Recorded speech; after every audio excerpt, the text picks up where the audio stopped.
Hello, everyone. Welcome back to another show. And this week's guest is Paul McGuinness. Paul, if you don't know, spent over 20 years at Man United's famous academy. Also worked as coach educator at the Football Association.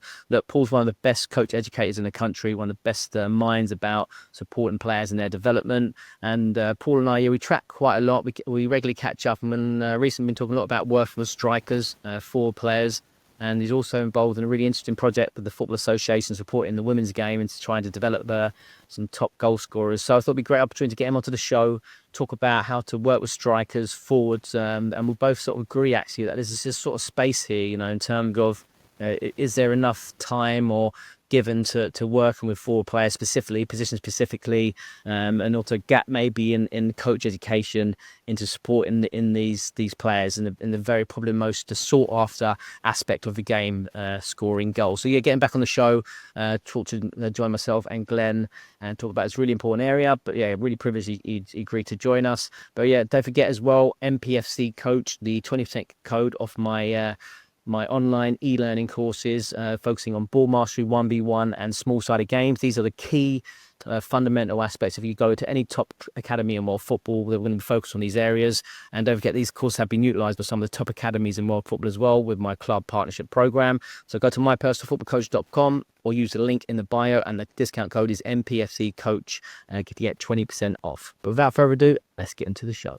Welcome back to another My Personal Football Coach Youth Soccer Player Development Podcast, Coaching Family Special, joined by my good friend, co-host Glen Hickslin. How you doing? I'm very well, thank you, mate.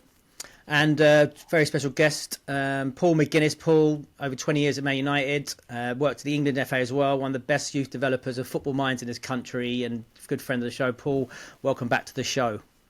Great, good to see you both. Great to talk football as normal, yeah.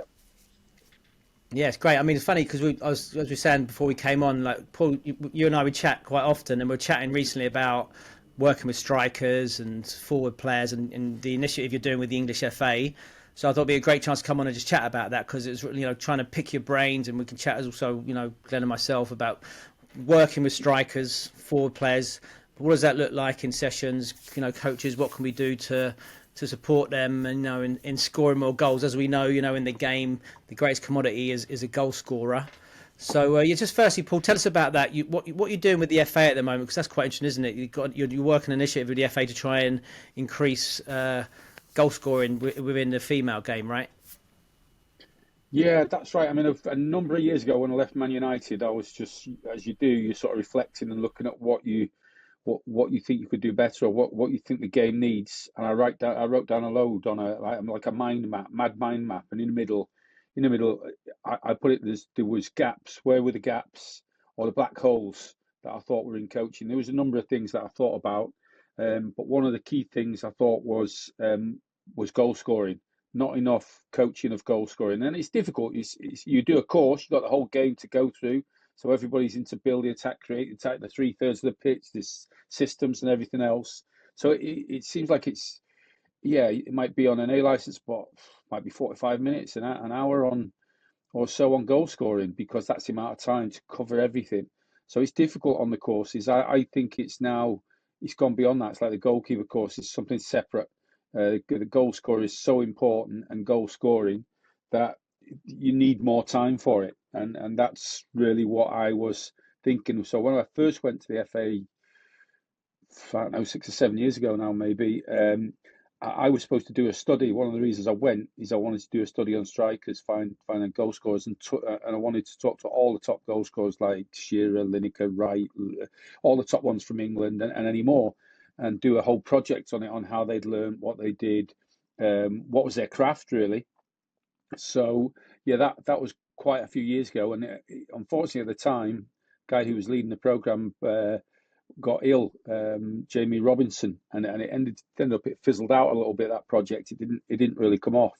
So I'm really pleased that in the girls and women's pathway, they've asked me to help coordinate a program called Find Our Finishers, to do exactly that. Yeah, find the goal scorers, but also help the coaches to attune to what a really important finisher, a finisher is, and how do they do it, so that we're at least looking in the right direction. Yeah. So just about that then, because I saw there's like a team of coaches, right? you're working, so you're leading that team. And how does the intervention work? What are you doing? How do you just a bit of detail? We've been looking ourselves. Obviously, stuff I've done for years. We sort of guided that. We had get-togethers with a group of coaches. Andy Dobby sort of leading it on that side of it with the girls' pathway, and I think there's another really good group of coaches, and there's a couple of ex-players in there as well, ex-England players. Kaz Walker, who scored 40 odd goals years ago, and Tash Dowie, and they are real proper, like I would say, the expert finishers. So I think that they're great role models, and to get the expertise from. And then it's looking at all aspects of goal scoring, and that we're at the stage now where it's going to probably go. The next stage will be to go in the beginning of next season to regional groups, north and south, and then have a series of events with them, and try to get some. You can't cover everything, but to try and really get the big rocks of what's needed, and then through that to try and help educate coaches as well. So then give us some of this detail, this knowledge, this gold that we were looking for that you can support coaches with. I think the first thing is the approach to observing it and what are we looking for. Are we really looking for strikers? I think in general people are coaching in a very general way. They coach everybody pretty much the same. They coach a session, a topic, but the goal scorer for me is completely different. They're different. The number 9, the striker. You look at them all; they've all got a different mentality. If you go on Match Today, they've got all the strikers there who are on. You know that Lineker, Shearer, Ian Wright, people like that. They talk about the game in a completely different way to Misha Richards, Roy Keane, Danny. Danny Watts, it used to be at Liverpool. All the points they're talking about in a different way, and they definitely got an ego about how many goals they scored, who's the best goal scorer, who scored the most, and they're vying for that all the time. They're having a joke about it with, oh well, here's a stat that Shearer's not the best at or whatever, because their mindset's different. Roy Keane's the total game and the team and so on, but these top strikers, they are different and they are single-minded about goals. Yeah. And I think we need to change that idea in the coach's head that you have to treat these players differently and they need to build this mindset. Yeah. Glenn, let me bring you in here, mate. I know I was always dominating. Sorry, mate. Yeah, I find it fascinating, and what Paul was saying there. When we're looking at goal scorers, so I just said that to you. So we've transformed a young player recently from being a midfielder into a forward, and the thing we noticed was personality traits, and we was actually doing a red zone defending game, and just how comfortable they feel in the box or under pressure. That like John Terry at one end is willing to put his head where people wouldn't even put their boots, and he gets knocked out in the cup final. And it's the same for goal scorers. They've just got this feel and this know-how around the box, and I believe it can be coached, because there's a lot of things that have been said down the years that you can't coach. You can coach almost everything, but there are certain personality traits that you have to squeeze out of players a bit more. You notice them and stuff, but I think I totally agree with Paul in terms of it's not coach specific enough. And you look at goalkeepers, they've got the advantage of having a one-to-one coach. I think if we all agree that goal scoring is the hardest thing to do, and they get paid the top dollar, it just needs more time and more thought. And the observation thing that Paul said is like, I absolutely agree with as well. It's like, what are you looking for? Are we looking for the right stuff? Are we encouraging the right stuff? Like, for example, we just done one this month, didn't we, saw on Harry Kane and these different types of goal scoring.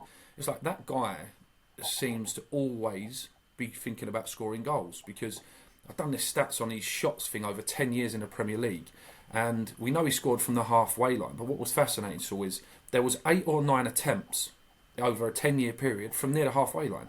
So it's something he's always looking to score goals from the most ridiculous angles, like the one against Arsenal. It's always on his mind, and he's if you asked Harry Kane how many goals have you scored, he'll know immediately, and probably how many shots did you have and how many did you miss. And I agree with Paul on that point as well. It's such a big point about mentality, and we've almost convinced this young man recently that you're a goal scorer, and he knows his goals. He knows, like I say, knows what chances he missed, why he did, his foot patterns maybe, or touch. And I think we need to encourage a bit more of an obsessiveness about it as well. Do you know what I mean? I think it is a mentality thing, a lot of it with goal scoring. So that's the biggest thing I pick up on what Paul said there about the mindset of a striker, mate. Yeah, I think that's like really key, isn't it? Pivotal. I mean, so we're really talking about positional specific work, aren't we? Really focus on that position. Working in those units, focus on. I use this example a lot about Flo Balogun. When he came to me, he had like a unsuccessful loan at Middlesbrough. Came to me in the pre-season, and he said the same. Look, so he said, "Saul, look, I want to do more. I want to do extra. I want to do like work on my craft." He said the same thing. He said, "Look, we might do 10 minutes at the end of a session, but there's 7 or 8 different players in there." And I've always said the same thing. Look, Flo's got a very unique profile. Got to remember at the time it was at Arsenal. And he's behind Aubameyang, Lacazette, and Nketiah, different players. So maybe the sessions are more focused around him. So I just needed sessions that really focus on his profile, his skill set, the sort of number 9 he was, and lots of repetition on that. To looking at his profile, I always say this. Look, he went on to be that top scorer, one of the top scorers in the French league, and got the move to Monaco. I said, look, we weren't reinventing the wheel. We were just giving him lots of quality repetitions of what he needed inside the box. He was inside the box, likes to run beyond, that sort of thing. High quality repetitions, maybe 100 repetitions in each session. Lots of that, pre-season, through the season, and that's what he needs. I mean, that's what players lack, and it's similar to all position players. They say the same. We don't do enough of our position-specific work. It's all boxes, game position work, that sort of thing. So it's just about, I suppose. I think the question to you, Paul, then is, how do you manage that in your team coaching? How do you manage to give the players the time and focus on their key position? Like you say a lot, didn't you, Paul, about these predators, in the box. That's what they need. They need their focused time. How do we make sure they get that? Well, before I mention that, Glenn talked about they know their goals, they know what they've done, how many goals they've scored. They know exactly. They get him on match of the day. Yeah, I know. Shearer knows he scored like 400 odd goals. He knows exactly how many he is. I went to visit, after I left Man United, I went to Norway to visit Ole Gunnar Solskjaer, who's at Molde, coaching there. Went to his house in Kristiansand, and I didn't interview him, but I recorded it. I've got some of the stuff there, and basically he could tell you every single goal he'd scored for Man United. He could describe it. This is that. This one was against Tottenham.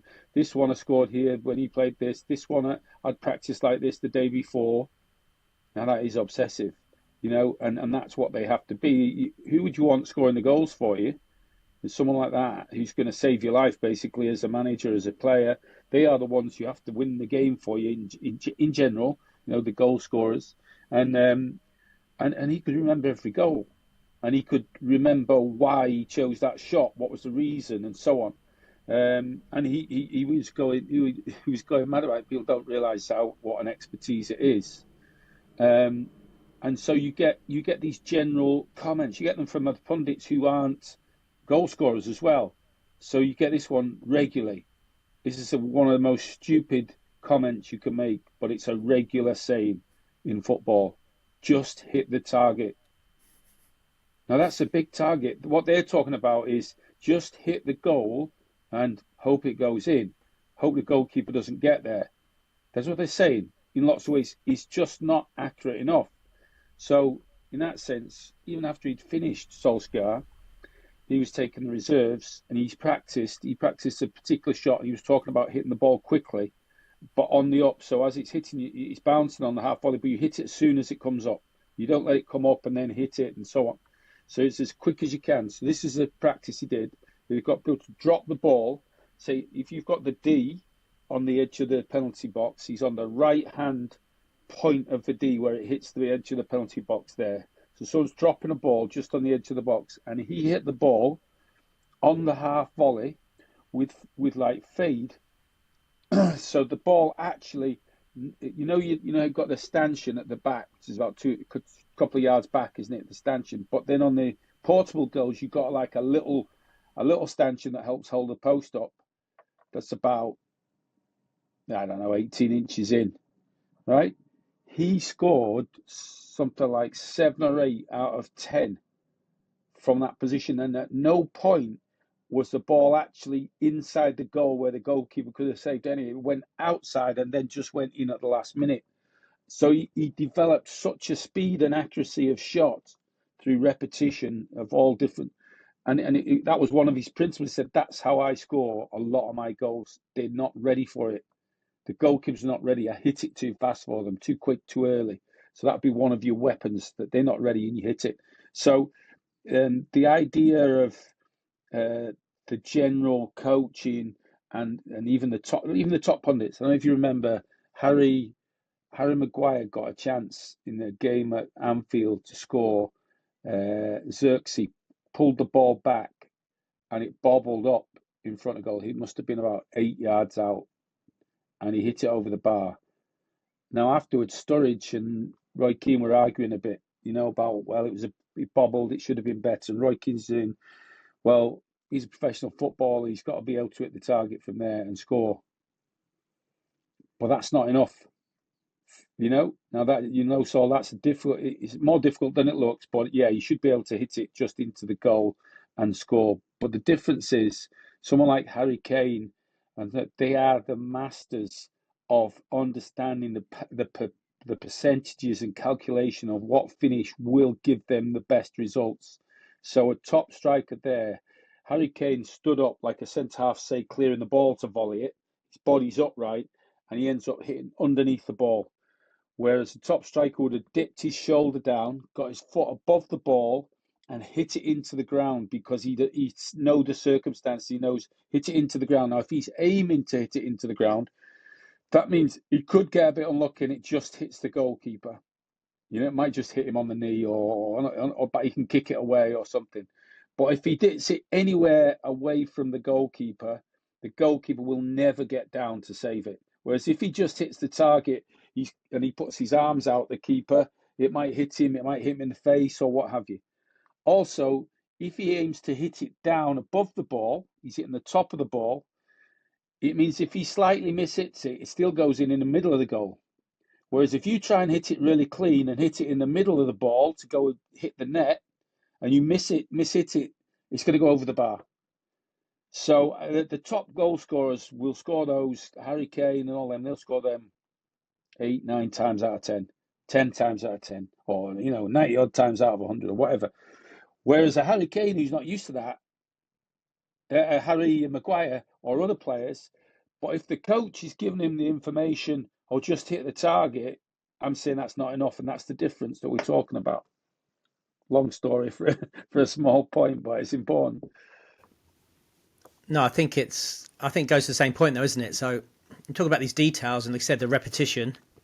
And so the first one then would be, let's come and ask you about this, Glenn, in terms of your work, in terms of like, how do you first give the players the time? Do you know what I mean? How do you split? Because obviously you do a lot of team training. How do you guarantee that you're giving players enough opportunities to practice these repetitions, these situations? I think a lot of it, especially with young ones as well, if you ain't got the luxury of time. So one of the best sessions I've enjoyed this year with our 12s is the Saturday ILPs, the individual stuff where we concentrate in there, and we've got some, I think, outstanding returns where we've actually slowed it down in terms of intensity, but we've increased it in terms of intentionality and zoomed in on.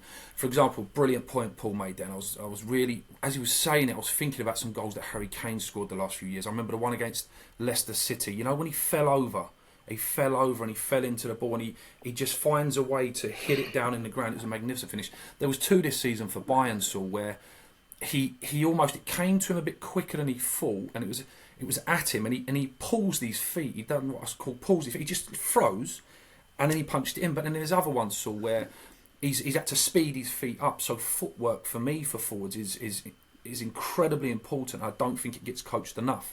So when do they have short steps into a final, nice, smooth, controlled step? Do they have to, like I say, pause their feet and just literally nudge it in because it's coming at them, almost like a cricketer when it's like choked at them? But as a player I watched the other day, Saul, and I would just first of all encourage players to practice more in their own time, because sometimes the fact of the matter is, so we don't have enough time in training. I really believe that, and we have to push them towards the right type of practice, like Paul was saying there about Solskjaer. No one tells Solskjaer to do that. He's just got such amazing practice routines on his own and habits. And the other thing is watch the right people. I watched the 100 Club yesterday, so I was just sitting indoors over breakfast, and I watched Teddy Sheringham, and I still believe to this day, Teddy Sheringham, in terms of just technique and knowing how to finish every type, left foot, right foot, first foot, second foot. He hardly ever looked like he was hitting the ball hard, but it was always precise in the corners.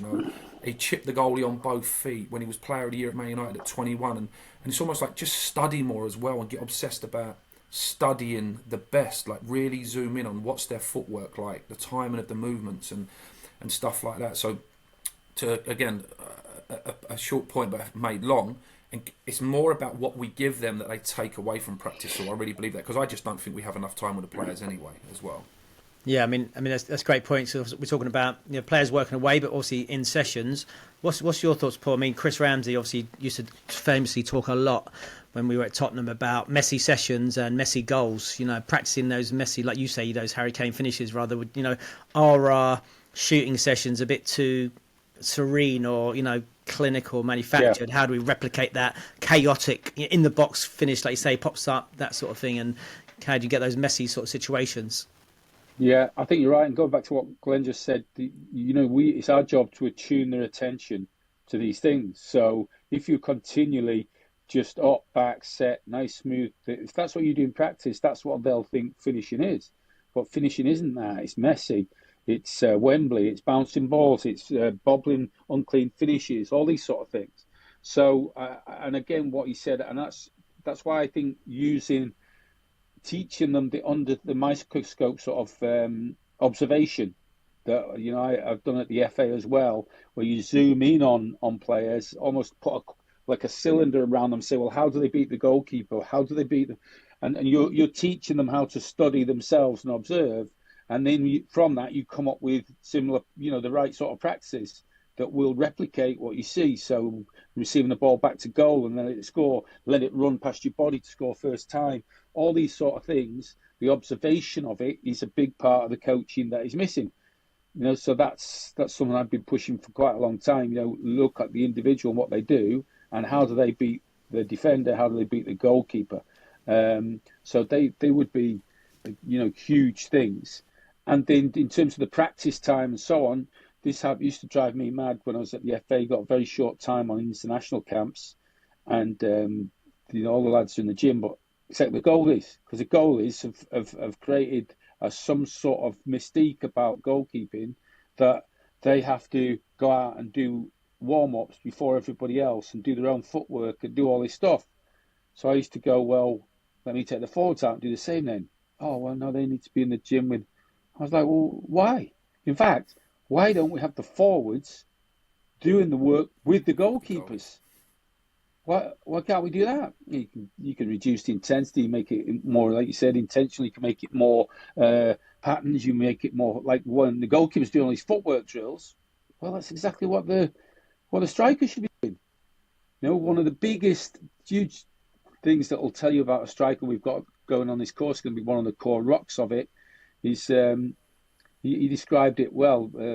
Colin Little works at Man United. Played for Crewe, he played for Altrincham, so was a really, in the lower leagues, really good striker, goal scorer.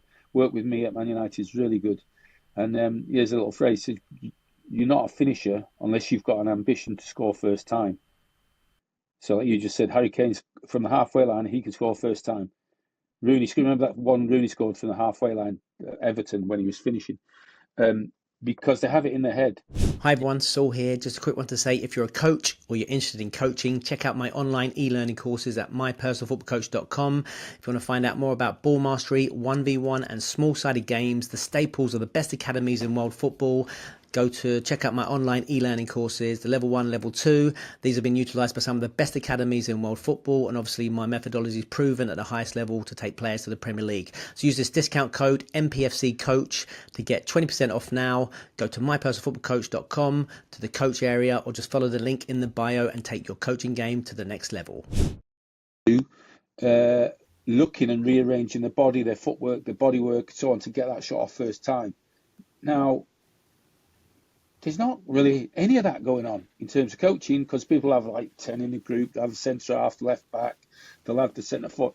No, it's this specialist stuff. How do you move your feet backwards? Open your body up to get the shot off, to morph your body so that you do fall on the ground and can still hit it into the ground. I've got that on video. It's a fantastic goal. He's falling, but he still knows instinctively, intuitively, because he's got the intention in his head. I can't hit this over the bar. I don't hit it over the bar. He hits it into the ground. Harry Kane. So, all of those things are vital. So why is it when the goalkeepers go out early or stay at the end and do extra, why can't the strikers or any position, particularly, or why can't the warm-up be adapted so that it involves that? I do a warm-up for it with overhead kicks on the floor or side volleys on the floor. So it's incredibly good work for strengthening your adductors, your quads, the groins, everything, and getting you ready to score. It's like dual practice, isn't it? You're getting both the warm-up and the finishing practice, and most importantly, the mentality, to finish. So that's interesting, Paul. So, I think going back then to the coaching aspect of it, because we're talking a few things there. We're talking about obviously the need for the chaos and the messy goals, but also breaking it down, that quality, that technical quality. I looked at Thierry Henry on the overlap the other day, talking about, he wasn't necessarily that good, but just lots of repetition, practicing that opening up, that Henry finish of his, you know what I mean? So that's the challenge, isn't it? So, how do we balance, especially young players, the need, for example, shooting technique? Some players can't shoot effectively. We talk about, maybe there's not, maybe people say, is there a perfect technique? There's a way that you can strike the ball harder, for example, following through, landing on your kicking foot. Not everyone has to use that, but you can change players' performance, effectiveness of their technique, because that's physiologically, that's one of the base ways to do it. So how do you balance that in terms of, can you support players into striking the ball properly, shooting the ball with power, venom, or those different techniques? Like you say, the Solskjaer one, we could do a whole session on that, but you've got 16 players. How do I balance that with repetition and getting everyone working, that sort of thing? And then with the chaos, if that makes sense, so balancing the technical refinement and the exploration with the game-based stuff we know we need as well. Yeah, well, this is coaching craft. This is coaching craft about what do we need to work on next, and how much, what ingredients do we need. So if you haven't got good ball striking with both feet, you're not going to be a top goal scorer. You just can't. It just doesn't happen. If you can't hit the ball straight, bend it, chip it. If you haven't got all these clubs, these weapons, like Teddy Sheringham, he had everything in that sense, heading, the whole thing. If you haven't got them, you're dead. And some of them just need to be pretty much isolated at certain points, because you're not going to get enough efforts at each one. But some things become sort of fundamental. So Colin Little was pointing this one out to me not long ago. So it's a regular goal is, if you're down the inside left or inside right channel in the box, you're being played through like a little diagonal run, and now you're going to shoot to the far post. Now this then all depends on your foot patterns. So you want to catch that ball up quickly. If you don't catch it up quickly, or you don't get it right, you're stuttering in your step, or you're striding too far, and if your last stride is too far from the ball to you, you're gonna have to like swing around it. You're gonna have to bend it.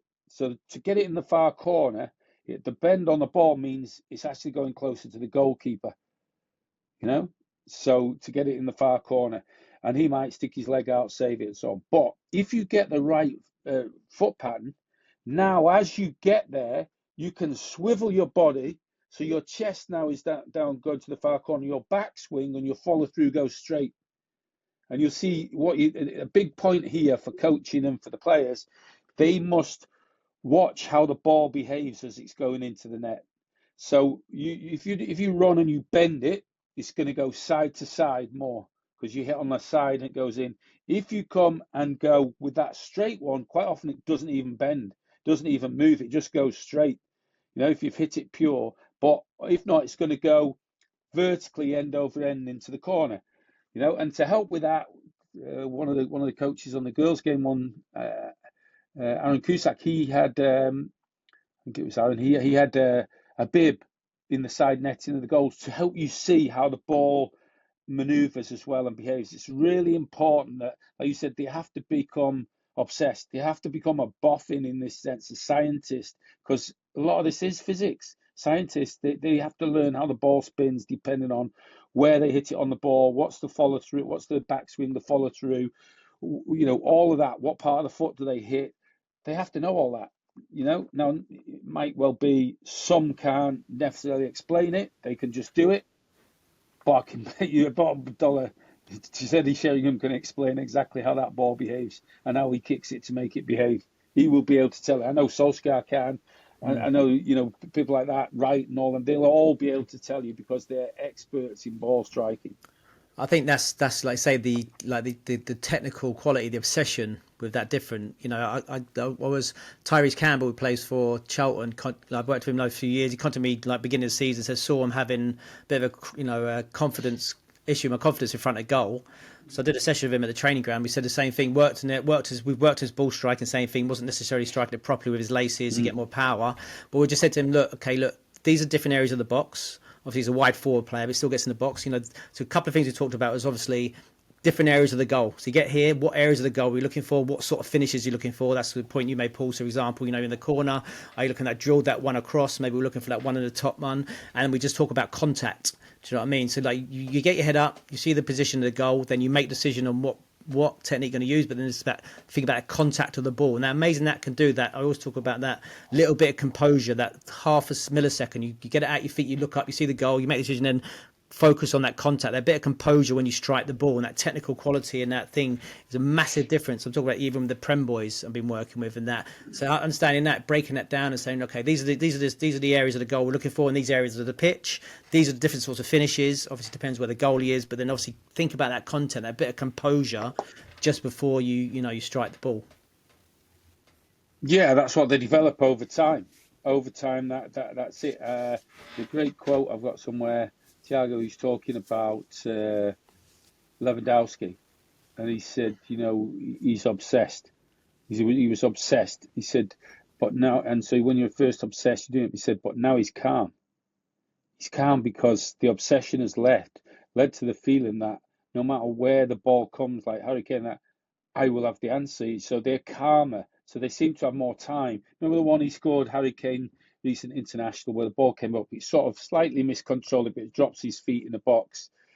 And he just paused to let the defender sort of come across him. So the defender was now blocking the view of the keeper, and he used the defender as a bit of a guide and just passed it, bent it into the corner.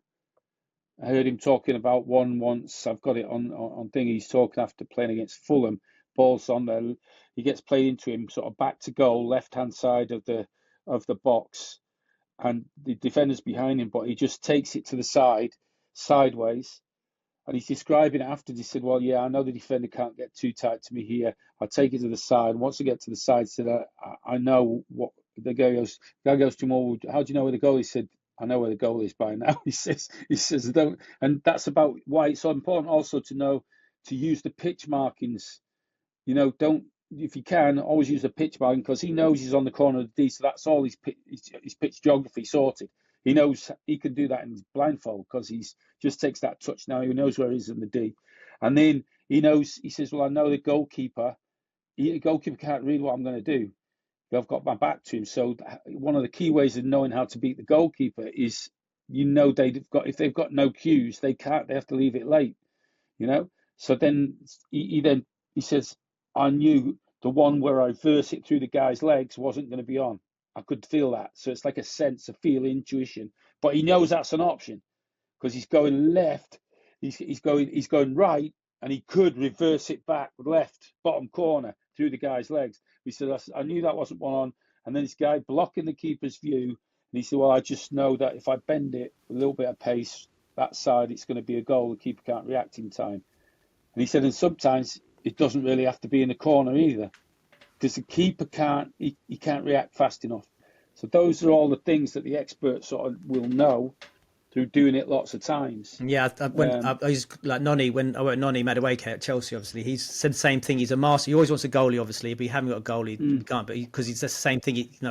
Where he shoots is dependent on where the keeper is, and he's a master at going open up to go to the far post and the keeper cheating and then coming back inside. And then he even said, I remember we had a good level keeper, plays semi-professional, that relatively good. But he said the same thing. He said, look, I real struggle because it looks like you're going that way and you go the other way. But Noni said to him, yeah, it's impossible because I see you cheating and last minute I'm going to switch. But if you don't, I'm just going to put it that way. Like I say, that split second, that mastery of having to be able to just change it.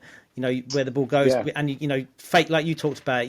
We talk about it a lot. Faking one way, going the other in all positions, Yeah. but that showing it, a bit disguised, and then last minute whipping it, and it's almost impossible for the keeper to respond. Well, I think the big thing is what you're talking about there. He wants a keeper, and he wants a keeper because the thing about shooting, goal scoring, is to put it where the goalkeeper isn't. So you hear a lot of that. Make the goalkeeper make a save. Why the hell would you want the goalkeeper to make a save? You hear it, don't you? And it's because someone's blasted it over the bar, and they think, oh, it'd be better if he just made the goalkeeper make a save. But that's not how a goal scorer thinks. They should be thinking, no, put it in the corner, put it through the legs, put it where they can't get to, put it with the speed. So these are why we need these sort of courses and so on, is because people say these things, just because everybody else says them, and make the goalkeeper make a save. I'm like, why don't you put it in the net? Solskjaer's got that. He says there's no good saves, only bad finishes. It's a bit harsh. It's a bit harsh on the goalies, but you can see where he's coming from. Yeah. He's like, well, we should put it where they can't play, where they can't get it, and this would be common themes because it's not seen. It's just seen as shooting at the goal. No, it's not shooting at the goal. It's putting the ball in the net to avoid the goalkeeper. So that might be, if you use disguise, you see it sometimes, don't you? And like they go through, and then the goalkeeper gets off balance, and the ball just trickles in the other corner because they've unbalanced the goalkeeper. So these are all the weapons that, by looking under the microscope, people can start to do and then put into their game and then focus on them. And the practice then needs to be like Wembley pairs or Wembley singles or some more, with more competition where there's more defenders than there are forwards, because that's what happens in the box. So yeah, they're very, very. The most important thing is to see it as a duel with the goalkeeper. I always use the same, like Bergkamp, one of my favourite players growing up, the master of finishing, like you say, not necessarily power, passing the ball into the net, isn't it? Like you say, you don't have to smash it. It's about having the quality, just to finish it. Sometimes it is that, I talk a lot about players, the difference between shooting and finishing. You're shooting maybe more power strike, finishing, the guile, the quality on that, to use a bit of, a bit of thought into what you're doing. Just for Glen, I just remember going back to when I worked at Tottenham. And I think it's about creating that culture, isn't it? And also your training environment. I mean, John McDermott, you just really get upset where players are doing a shooting finishing session or game, and then someone would put it over the bar, and someone would say, "Oh, shank," and laugh and think like, "Ha ha ha," like it's funny. And he said, "Look, this is the problem in other countries. The best strikers in the world, and he, at that time, probably using like the example of Bastu or whatever, or those top players." If they miss, they are mortified. If they smash it over the bar, they are not happy. It's not a laughing matter. So it's about, like you say, those predators, those strikers have that obsession with scoring and hitting again. If they don't hit it, that's all they're thinking about for, the next week until the next game. If that makes sense. Yeah. Glenn, you've not been able to come in, mate. Yeah, just connect a few dots there, because Paul was talking a minute ago about pitch geography and contextual awareness. Whether you're a centre midfielder, centre back, you need context of the situation that you're in. And strikers for me have a different type of perception. It is penalty box perception, and they almost have this ability, like a matrix mind, to slow things down. But like Paul said there, this is really significant, because I played up front a little bit myself as well, and when you get in this purple patch of scoring goals, you just know what you're going to do. Like most of Harry Kane's goals, and I think Messi is the perfect example. So let's take an area in the box, the back end of the 6-yard box, just near the corner of the 6-yard box. So I picture the ball running down the side on Lionel Messi's left foot. The keeper comes sprawling because he understands, connecting the dots with Paul, about you've got to learn goalkeeping. If you want to become a master of finishing, you've got to learn goalkeeping. And there's a story where Ian Wright was talking about how he used to go and watch David Seaman and ask questions. Big Dave, would you do this? Would you do that? And how many times have we seen Messi get near the corner of the 6-yard box, and right at the very last seconds, because of the stuff that Paul said, he's hid his intentions. And what's the good thing about hiding your intentions? Well, unless they get AI or some kind of mega machine for a goalie, they're never going to get inside your mind. So your body might be telling him one thing, and at the last minute he just gets his toes under it and he dinks it over the goal. He's got no chance. He does that left foot and right foot. He done it in his right foot against Manuel Neuer, the greatest goal in the world. For me, I'm with Paul's way of thinking. Goalies are insignificant. I don't apologise to Buffon, I don't apologise to Neuer or Schmeichel. I watched Peter Schmeichel, I think is the greatest, I'm a bit biased, but greatest goalie in Man United's history. I watched him get chipped many, many times by Matt Le Tissier, Philippe Albert. When the forward gets it right, it doesn't matter what you do. That's got to be the mentality. And I think not many of Messi's or Kane's goals are by default. I think they're all by design. I think they're already thinking about it. They're premeditated. They're contextual awareness of knowing exactly where am I. If I'm at the back post in the same area, but it's coming from across, I think Harry Kane knows, like Teddy Sheringham, well, hang on a second, I don't need to do much here. I just need to guide it back where it came from, because the goalie, again, is moving this way. So as he's moving this way, if I just help it that way, it's a goal. So again, you can be in different areas of the box, but again, there'll be a different context to each situation. And I think what's going on in their minds, and that mindset that he said about Solskjaer there, is, I think, the most important stuff, the mentality of the goal scorer. And last little point, so I actually think there's a skills gap with coaching as well. I know at the time I didn't realise it when I'd done my level 2 in 2000 or whatever it was, but we used to learn about key factors, and we used to learn about your footwork and really break technique down as well and understand it. And I feel like I'm still trying to learn bits about it now. So I think from a coach's point as well, so I think we've got to be a bit more obsessed. And I can hear Paul's enthusiasm is just so infectious and inspiring as well, having been doing it so long. Maybe us as coaches, as a culture, sort of got to get more interested in this stuff to actually be able to connect that and pass that on to the players, if that makes sense.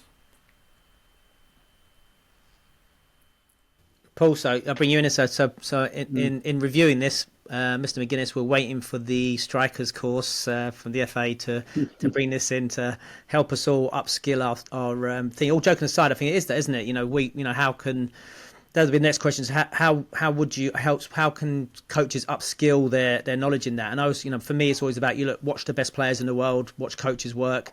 Who are the best strikers? Like say, ideally see them live, look at their technique, try and break it down. But what do you think, Paul, in terms of coaches, whether you're grassroots, academy, pro, how can you upskill yourself in this area? Well, like you say, if you're not careful, you like we have done a little bit, you've gone from one topic to the next, just comes cropping up. So what I try to do is look at the whole, right, what does a striker do? How do we look at it? So in my sense, there's a storyline to scoring the goals, or the storyline to their job. And the story starts with the fact that, most players, you're only on the ball for a certain amount of time. So the storyline starts with this whole intention to score a goal. So whether they're defending or attacking, the best goal scorers are ready to score. So like you say, Harry Kane, he's defending 1 minute on the halfway line, all of a sudden the ball drops, he puts it in the net from halfway, because he's always in that mindset. So the mindset is one thing, but then I would say, okay, I've broken it down into these parts. So off the ball, what are you doing? It's a bit like a predator, or I'd use an assassin theme. He's casing the joint. He's off the ball. It's surveillance. He's having a good look through where he's going to kill, and he's having a good look around him. He's getting blindside. He's having a look. He's offside. He's plotting. He's making cunning plans. And when the ball changes, he has to start another cunning plan. He has to start another one. So the surveillance, the reconnaissance behind enemy lines. Striker is just behind enemy lines, on enemy lines, and sometimes he has to be in plain view. So he has to switch the defender off. So he's got to be like, oh, it looks as though he's not bothered. And then all of a sudden he's coming to light. But he's plotting all the time. He's looking at the capabilities of the defenders. He's looking at the spaces. He's looking at their tendencies. He's looking at possible mistakes. He's looking for his own players. It looks like he's not doing a lot. And this is where, because this idea of cat and mouse, he should be constantly in their head, and you're putting that in their head, the striker, what happens is they get bored. So they want to run for the ball all the time. They make too many runs. They get involved too much, or they switch off. So that's the first part. We must analyse what do they do there. The next bit is, while he's doing that, he's trying to connect with his passer. And how does he create that connection with the passer, the receiver? So to me, it's a contrast. He comes to life all of a sudden with a quick movement. There's a hand signal. He opens his body. It's body language. He makes a diagonal run, or he pulls off. So he's making that connection with the passer. And he's grooming them almost on and off the field. That's happening. At the same time, he's looking to lose the defender, which might be an opposite run, come short to go long. It might be just switching them off, then going. It might be disguise, whatever. Now, once he's gained advantage, then he gets free and he's through to goal. Now he's got to duel with the goalkeeper. So he's got to really study on and off the pitch what the goalkeepers do. And now he's looking for the space, the weapon to use. So he's got to develop all the weapons for each of those situations. And then the last bit I'm saying, he's got to have the physical ability and capability to get his body into the positions to morph and hit that shot. So that's the ball striking, all that, rearranging your body. So I broke it down into those 5 areas, and then for each one of those, each time I use that under the microscope model. So positioning and so on, I use this big cylinder with a cross in it to say, well, where does he go positionally, or a big quadrant on the floor. So where does he gain advantage in that space? And then I'll look at the scanning, the body work, the movement, the deception. I'll look at that for all 5 of those sort of phases of the storyline, and you're zooming in, and that's sort of the process to observe. And then, of course, once you've seen them, then you've got to use that to create the right sessions and right practice and so on. Yeah. But it sounds, it is a lot, but that's how I break it down, so it's more systematic. And then if I had a club, I would be doing that with the sports science people, the analysts, the assistant coaches, so you're all on the same wavelength, and each age group can add on to the work done by the previous one, and you're all looking through the same lens. So that's how I would do it. But the first thing, of course, is just get that mentality from the coaches and the players that this player is different. He has to be obsessed with scoring goals, and we have to, think of it in those terms. Definitely the surveillance, the cunning, the plotting off the pitch. How do you disconnect from the defender, connect with the passer, then the duel with the goalkeeper? And I think that's it. It's a lot there, but we're talking 15, 20 odd years to improve it all. Yeah, no problem. We'll get that. Put that all in the back of little back bit of paper there and knock it down. Just quickly, finally, boys. Just want to, because I did this session. Under 8s, under 9s group, small group session, and I noticed as well. Obviously the focus heavily on 1v1 small-sided games, but what I found actually, the boys didn't know how to shoot properly or effectively. And so I was thinking, actually, it's interesting. Obviously, a lot of time I spend doing my individual stuff. I just work like isolated technique. In the group stuff, obviously, drawn more towards the game-based stuff. But then it's obviously like you're missing out. What my question is, I sometimes find it's difficult to juggle. Like, how if you've got a group of 8 players or 12 players or 16 players, how do you construct a session where they still get the repetition to work on that technique because they need to, especially at 8, 9, 10 years old? Or, do we do sometimes sacrifice that because we say, you need to do that in your own time, but then in reality we know that these guys just don't know how to do it? Because what was really pivotal to me, or what was really stuck out with me, because even the parents said, wow, tonight they've all learned how to shoot properly. And you take it for granted, don't you? I'm working with top pros that maybe don't have that quality. So my roundabout question, I'll get there eventually, is that how do we do that? How do we juggle that, especially the foundation phase, given the technical guidance and support, so to help players develop that, and then obviously still having the game-based stuff and the chaos and stuff like that? Yeah, ball striking is under-coached, underdeveloped, and it's so important. People don't, obviously it's really important part of the game for just general kicking the ball, changing play, through balls, long balls, are vital, but particularly power shooting, So there's not enough repetition of that, and they don't know how to throw their whole body into it. So I was brought up, because my dad played with Bobby Charlton, I was brought up with the practice to drop your shoulder, be moving with the ball, drop your shoulder, knock it out your feet, run really hard at the ball. Now get your foot next to the ball and now hit through with all your body. So it's a flowing motion now with your instep, hit flow. Now both feet must come off the floor because you're putting all your body into it. And it's a really flowing action. And it's a great one when you hit that ball properly, you hardly feel it. Bang. And both feet off the floor like Bobby Charlton. If you go on to there's an interview with Hunter, isn't it? The Graham Hunter and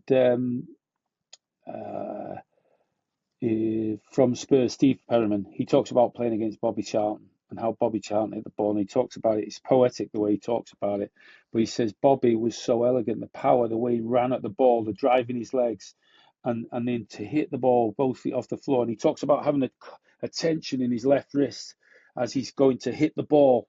It's really, really important. That tension goes through your body as you hit it.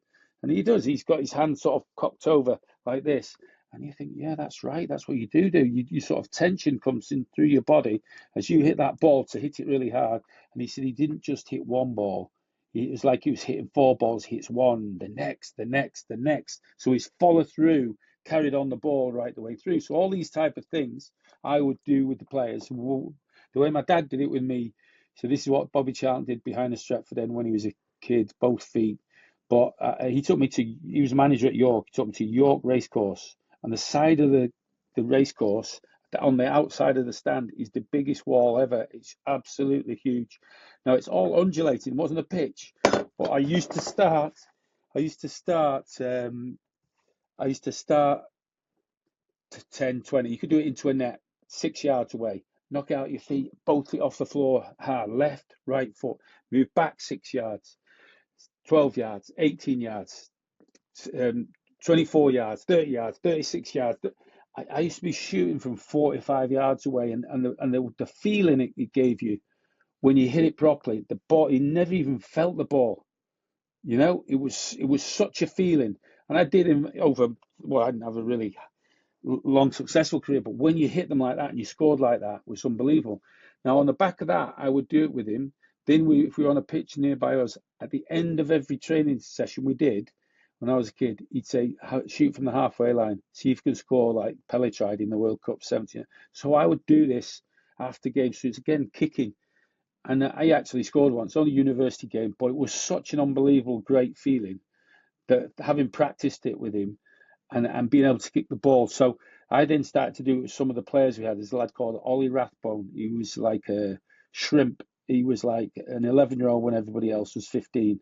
And we said, look, no, you're going to have to work on this because you're going to need this because you're smaller. And he's just scored one to take Wrexham up in the league to go up to the championship the other week. He scored them at Rotherham and so on. And he did this practice religiously. So I'm absolutely certain it works. And it's a great feeling. And I think once you get that feeling, it's a great, it's like riding a bike. Once you've got that feeling you can do it, then you've got that for life. So it's worth spending the time. So the other big thing about this is there's too many mini goals in practices and they don't represent scoring, or the goals aren't big enough for the goalkeepers. So people do just blast it, or you need to be able to bend it in, shoot from distance in a bigger goal. And yeah, just get whatever it is, the samba goals, whatever, get the kids striking, but coming off their feet and really running at it. Enjoy just hitting it hard. And then add in more of the control later, yeah. A couple of key points there, because it's interesting, because the same thing, so I use the same technique, obviously talk about Charlton, Rooney, Gerrard. If you look at striking the ball with power, generally you have that. And this is also one of the misconceptions we have, the problem or the issue maybe when people say, look, you shouldn't teach technique because you should let players get to their own a conclusion or create their own technique. But the problem is I've worked with like professional players who can't strike the ball properly. The misconception is that players might not get there. So it's like so you can, maybe not a perfect technique, people have it, but if you need an effective technique, so that's one way you can do it. Like say strike through the middle of the ball. I call it Air Jordan, air time, land on that kicking foot, swing all the way through. Obviously foot placement's key, get over the ball, arm up, all those things. So that's really key, isn't it? So you need that repetition, but then the challenge is, isn't it? So I've found that if you've got a session with 15, 16 players, then how do you get that repetition where you still have, we're not having people standing around and stuff like that? Just quickly, I don't want to make, because you mentioned Lindegaard, and I brought in Martin Diggles, because I know you worked with him at Leeds as well. I've actually met him the other day at a conference, but because he said the same, wasn't he? English FA said he did too many mini goals. And like, so you need that realism, right, isn't it? You need that. You need players. Too many small spaces. You want players running beyond, like Michael Owen, shooting and finishing, stuff like that. So I know I'm chaotic as always in my replies. Apologies, but sort of think about. That's right. You want that game. You want the game. You want the realism, the chaos, but players need to learn how to strike the ball and learn about understanding the sport and juggling that. Glenn, let me bring you in here, Glenn, and say, what do you think about that juggling, that the technical excellence, the repetition, the refinement with the game, and all this. So I'm like Paul and yourself. I'm so passionate. Like, I couldn't kick a ball with my left foot, and again, it wasn't until I got this guy, a South American coach with a different way of thinking, that told me about my left foot was absolutely hopeless at 16, 17, 18, and it was just repetition. And I think it is our duty to give them the technical tools. No doubt that you know. This whole two-footedness, you're not going to get every player to get to the level of a Son, De Bruyne, Dennis Irwin, David Ginola, where Glenn Hoddle, where they almost look perfect on both feet. But if Harry Kane's almost like a 10 out of 10 or 9 out of 10 on both feet. But you've got to work towards giving them the tools. And if then, because I think two-footedness and ball striking is an attitude. You either want to push yourself through the discomfort, because what we've got to be careful of, Saul, is with young people is don't expect it to look like Bobby Charlton at 10 years old, but work towards being Bobby Charlton, because it's going to be messy. Because if we're asking a kid to hit on his left foot and he's got no balance yet or stability, and the knees and the ankles and that are not quite stable, it's going to look awkward and uncomfortable. But what I would say is, once they've got the tools, I'll go back to that corner of the 6-yard box. I can see Messi dinking it, but I can see Solskjaer sliding it through the goalkeeper's legs. That's what comes to my mind. He used to slide that one just by the goalkeeper's legs, where he just literally pushed it through the legs. I see Bukayo Saka, or the wingers when they get there, or Aguero, from the same area of the corner of the 6-yard box, rifle it in the near side top corner. I can see Aguero doing it now, time and time again. Why? Because they end up finding what their preferred finish is anyway. It's a bit like your dynamic ball mastery saw and what we encourage. Well, they might prefer a little pirouette, like the 360 Zidane little pirouette. They might just like a cut and a twist like Hazard. But we've got to equip them with the tools, and I think that's the important point. We've got to encourage them to get two-footedness and ball striking, and then what they choose, or what becomes their specialism, is what it will be. Do you know what I mean? Yeah, it's just final thoughts. Paul, I know this is because we could actually, and we probably would end up talking about this all day because we could. But Paul, what's your final thoughts here? Just in terms of coaches and thinking about that specialism in forward striker play. Yeah, I think we're doing a disservice if we don't really concentrate and focus on it. It's, like I said before, two most important positions: a goalkeeper and centre forward, or the goal scorer. They're the key ones. Every kid would do all those things, but you're not going to win games if you don't have good players in those positions. You need goal scorers, but it's not just them. Midfield players need to score goals. That goal scoring is a gap. It's a black hole in a sense, but better to think of it as an opportunity. It is an opportunity. So yeah, like I said, I just broke it down. That's how I break it down into those phases. But that first bit, they're not. I go and watch games. They don't look like a predator. They don't look like they got cunning. They don't look like they're thinking about losing their player. All those things. They haven't got an array of finishes. They've not got the ambition to score first time. That's one of the key common mistakes we've seen when we've been working. They don't look up at the goal before the ball comes, so they don't know if they can hit it first time. A lot of the time, and then they'll have a touch. Then they'll look up to see what finish it is, and by that time, the defender's on them. So that'd be common, especially grassroots, common faults, and that intention to score first time makes you move your feet and morph your body, and find it. But then, and then there's that array of sort of individual finishing without a goalkeeper, had defenders, and then it must be in realistic game-like situations. Yeah. Well done. Cheers, guys. And just finally, Paul, nice. Well done for dropping the keepers in there again, because I thought you might have the goalkeepers union coming down your house, knocking your door. So you picked them up at the end. Well, no, this is my big thing as well. Is like, I'll be honest, the goalkeepers, they get off lightly in a sense, the goalkeeper coaches, because they only coach the goalies in general. They should be coaching the defenders, and they would be, in most clubs, one of the best people to coach the strikers. Because a lot of not so much, I wouldn't call it lazy, it's just a lot of the coaches just go along with what they've had on the course, what happens, the main team. They've not focused in themselves enough on all the stuff we're talking about. But the goalkeeper coach does. He knows half of the story, because he knows what goalkeepers don't like and why goalkeepers do what they do. So he's like a double agent, The goalkeeper coach, if he's good, should be one of the best striker coaches around. Top draw. Listen, guys, Paul, thank you. Glenn, thanks, been fantastic. And let's come back. We'll do midfielders next time. This was top. Cheers, guys.